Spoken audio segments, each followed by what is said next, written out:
Good day. I'm going to demonstrate waveform capture rate for the common 2000 series oscilloscope.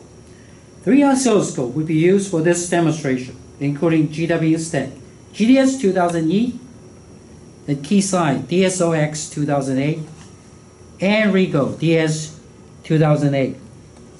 First, connect 3 DSOs with GDB03, which produce random signal of 1/10,000th.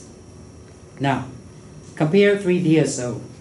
For GDS-2000E, we can see that random signals are successfully retrieved, and fast update rate is shown by setting 1K memory depth and horizontal level as 100 nanosecond per division.